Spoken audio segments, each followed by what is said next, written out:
সংস্কার, নির্বাচন এবং জুলাই ঘোষণাপত্র এসব প্রশ্নে বর্তমান সরকারের সঙ্গে রাজনৈতিক দলগুলোর দূরত্ব কি বাড়ছে?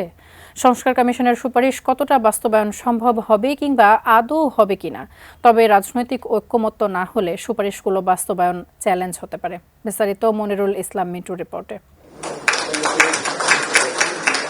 রাষ্ট্র সংস্কারে বিভিন্ন কমিশনের সুনির্দিষ্ট সুপারিশের মধ্যে সবচেয়ে বেশি আলোচনা হচ্ছে সংবিধান সংস্কারের প্রস্তাবগুলো নিয়ে।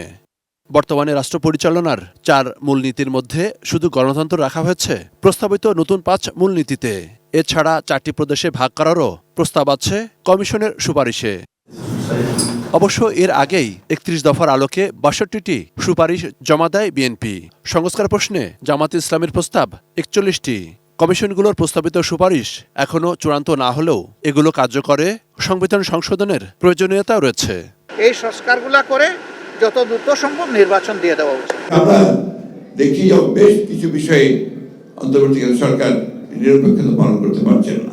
250-টিরও বেশি ডিজাইন অপশন নিয়ে ওয়ালটন স্মার্ট ফ্রিজ, বোঝে আপনার প্রয়োজন। অবশ্য রাজনৈতিক দলগুলোর নেতারা বলছেন সংস্কার চলমান প্রক্রিয়া, যার শুরুটা করতে পারে অন্তর্বর্তী সরকার। সব রাজনৈতিক দল যদি একমত হয় সংস্কারের ক্ষেত্রে, তখন এটা যারাই ক্ষমতা আসবে তখন তাদের কাছে এটা একটা কমিটমেন্ট থাকবে, তারা তখন এটা আইনীকরণ করা, সেটা সংবিধান সংশোধনের ক্ষেত্রে হোক বা অন্য কোনো অ্যাক্ট। নির্বাচনের জন্য যেমন সংস্কার লাগবে তেমনি সংস্কার সম্পন্ন করার জন্য নির্বাচন লাগবে। এটা পরস্পর বিরোধী কোনো প্রক্রিয়া নয়। তবে কমিশনের সুপারিশ নিয়ে রাজনৈতিক দলগুলোর ন্যূনতম ঐক্যমত্য না হলে অনেক গুরুত্বপূর্ণ সংস্কার সুপারিশই শেষ পর্যন্ত কাগজে থেকে যেতে পারে। সরকারের পক্ষ থেকে নির্বাচন কমিশনকে একটা দায়িত্ব দেওয়া, নির্বাচন কমিশন সে বিষয়ে সুস্পষ্টভাবে জানানোর কাছে বলা উচিত। কিন্তু এটার ব্যাপারে যদি কোনো না থাকে, সুনির্দিষ্ট কিছু বলা না থাকে, তখন তো মানুষের মনের মধ্যে একটা সংশয় তৈরি হবে। সরকার ইতিমধ্যেই বলেছে যে তারা ফেব্রুয়ারি 1 তারিখ থেকে আলোচনা শুরু করবেন। সেই আলোচনার যথাযথ প্রস্তুতি থাকা দরকার এবং সেখানে আমরা আশা করি যে দ্রুততার সাথে এই পুরো সংস্কার এবং নির্বাচনের রোডম্যাপটি আসবে, যেটা আমাদের স্থিতিশীলতার জন্য খুব জরুরি। অবশ্য এখন পর্যন্ত সংস্কার কিংবা নির্বাচন নিয়ে অন্তর্বর্তী সরকারের বিপক্ষে শক্ত কোনো বক্তব্য পাওয়া যায়নি বাংলাদেশ জামাত ইসলামের।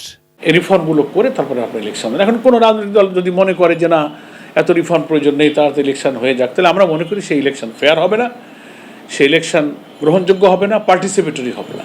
সংস্কার এবং নির্বাচন প্রশ্নে বর্তমান সরকারের সঙ্গে রাজনৈতিক দলগুলোর এই আলোচনা, যুক্তিতর্ক শেষ পর্যন্ত কতদিন চলবে তা এখনই স্পষ্ট করে বলা যাচ্ছে না।